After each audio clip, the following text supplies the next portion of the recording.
Thank you. Good evening, everyone, and thank you, Fibna and ETH for having me here today. And I represent Fiserv. I work for Fiserv. Fiserv is a global leader in payments and financial services, technology solutions in our industry. It's rated as one of the world's most admired organizations to work, and I belong to the service delivery arm, that is India, which caters to development, testing, engineering, product management, and support activities for Fiserv. Our India global delivery organization called Global Services is recently awarded the Great Place to Work, and we are also recognized as one of the most inclusive workplaces by Equity, and we won the Silver Award for workplace index, workplace equity index. So pretty privileged and proud to be part of this organization, and that's my first identity here. Personally, I started my career ironically from digital education. I was probably 20 years old, walked into a room, trained maybe folks who were double my age at that time to kind of orient them into data processing and data entry and some of the basic computer skills. So I have seen that as a place where we had to kind of bridge a digital divide, right, which was where we were really coming up the curve there. And I'm happy to be here today to address this forum about digital learning. After that, I've done a number of things, right from being a field engineer with screwdrivers and soldering irons they talk about, to becoming a global leader in different service provider organizations. I have worked for IBM, I worked for Bank of America, and currently I'm with Fiserv. And I manage application services, infrastructure services, and currently my role is to head the infrastructure services and cybersecurity services for Fiserv in India. That's quite an introduction, Uma. A while back we were discussing about the hardship that women go through in tech industries. So as a leader, how you are managing that family and professional balance in your workspace? Thank you. Thank you for recognizing that tech work can also be hardship, because it's a myth that people think that people work in the IT industry are sitting inside an air-conditioned space all the time and working with their laptops and headsets and they're having a cool life, and then that's typically in the perception. Well, some of it is true. I don't deny that. The work can be actually very demanding. We go after products and releases and deployments, especially with the agile way of doing things, which has picked up pretty good. And the number of changes that we are making in production every day, the work can be pretty taxing, it can be pretty demanding. So that and especially if you are in support, if you are basically keeping the lights on, you have to be always on alert and fiercely defend your environment from cyber attacks, from other outages and whatnot, that can become very stressful. So thanks for recognizing that. And like in every profession, you need a supportive family to begin with, a good understanding partner, and we heard from different women leaders who spoke before me. The ability to say no to things, you have to draw your boundaries, and you have to realize that you are not a superwoman every day. Maybe you are one day, but you are not a superwoman every day. So you just need to draw your boundaries and say no when you can't, and reprioritize yourself. And remember that you are here for a marathon and not for a sprint. Uma, as the topic of the session suggests that it's building a sustainable work culture. So, highlight the importance of diversity in creating a sustainable workforce. Absolutely, it is absolutely important for creating a sustainable workforce. Let me tell you, if you were to just take an example of how do we create and sustain, there are two aspects to it, right? One is to attract talent, one is to have the right people with you, working for the common cause for the organization. And then to keep them motivated and sustain it. And it's more an art than science. I would say. And at this point in time, just taking a step back, you think about why would people want to join you. People want an ambience and an environment where they feel valued, they feel recognized, they feel that they are safe to bring all of themselves to work.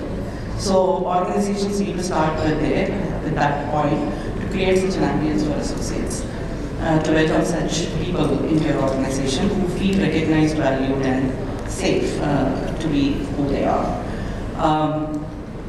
Other than that, we have to think about bringing diversity per se. If you look at it, it's a no-brainer in this century, and we have to talk about why diversity is important.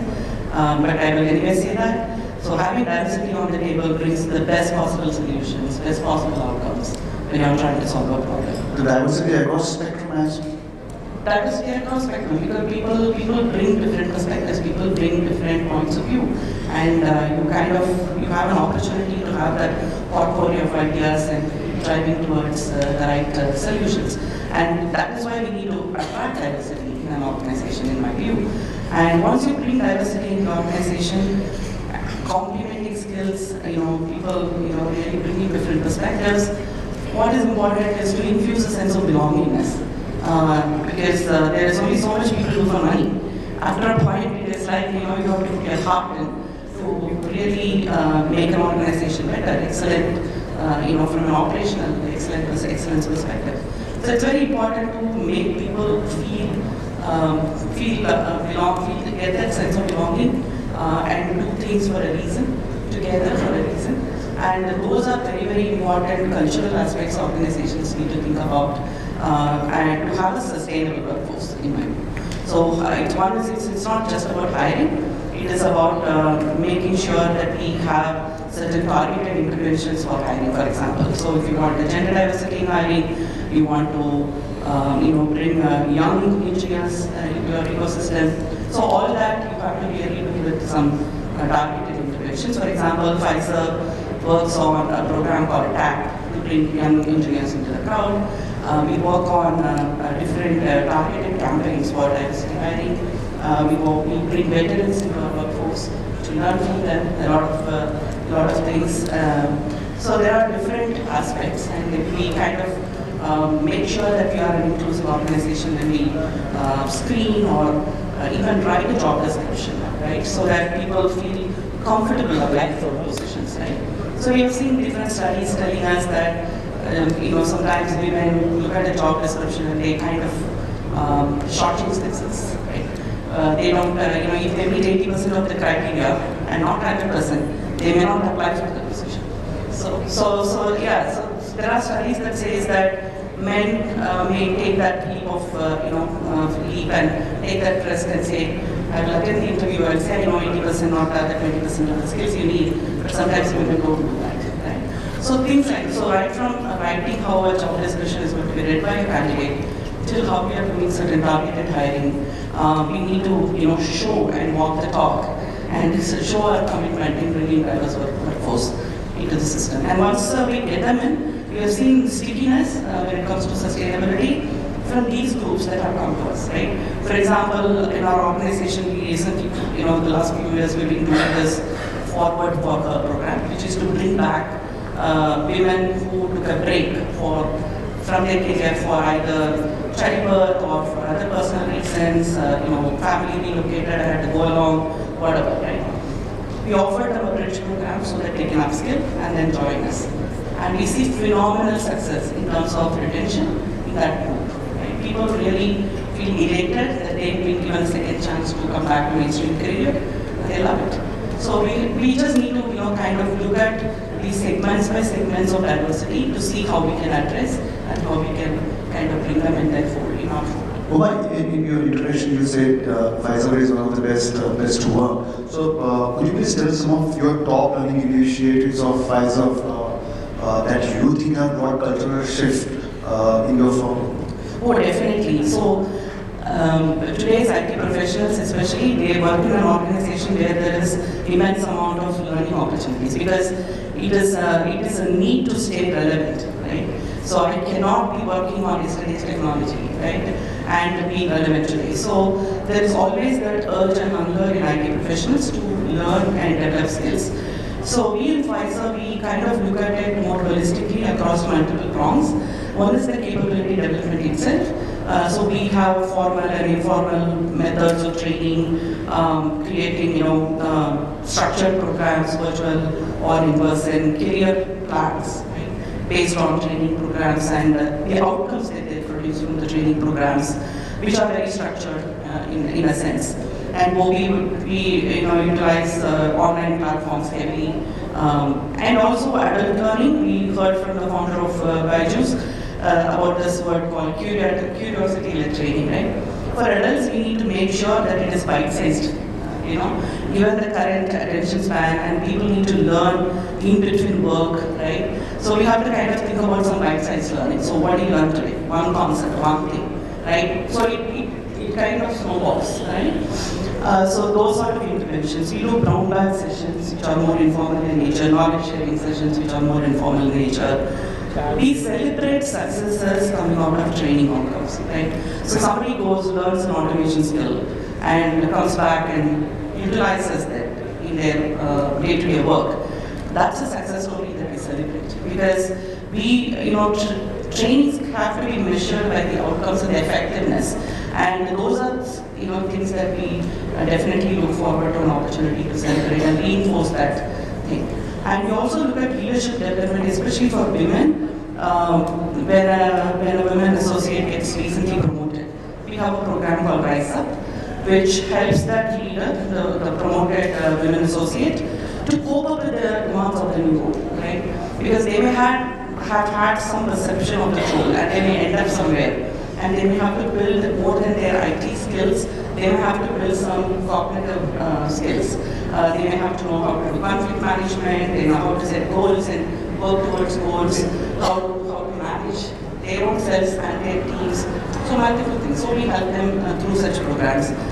There are leading women programs which help us come together as a team, provides us an opportunity to network and also contribute to the organization's business in terms of innovation, in terms of how do we bring a new product feature, things like that. We also celebrate engineers in the organization. We have programs called expert engineers or distribution engineer programs, which are again all not specific for women, but we provide these platforms to women, make it something that is open for all, and that's another space that really works well. Other than that, we also constantly work on education on diversity and inclusion itself, which we think is very, very relevant, and it has to be like your code of conduct training, like your cyber security training, or your any other mandatory training. So diversity and inclusion is very important for us, whether to beat the subconscious bias, whether to make sure that people make the work environment accessible to all. We kind of reinforce that. So multi-pronged approach, and then we also have a number of employee resource groups which one can subscribe to. That creates a kind of a community by itself, spins out multiple programs and interventions by itself, and takes that learning to a next level. Diversity itself is a good lever to pull when you want to kind of infuse learning, because diverse people sitting in a table, there is learning happening there. So that's multiple ideas. So those are some of the interventions we do, some of the kind of levers we pull to make sure our learning in the organization is holistic. We also do, I was telling you about my first job, right? So we just don't want our associates to get there, where there is a huge digital divide in the technologies that they are today working on and what's going to be tomorrow. So we are constantly upskilling our associates. We have digital transformation academies. We have what's called SRT Development Academy, where we kind of provide these opportunities which are very structured, which also need the commitment of the associates who go through the training to produce something interesting. That, as we said, we celebrate. So those are some of the actions we take in the learning front. Uma, I guess we have overshoot the time limit, and I would thank you so much for joining us at FemTech 23. Thank you so much. Absolutely. Thank you.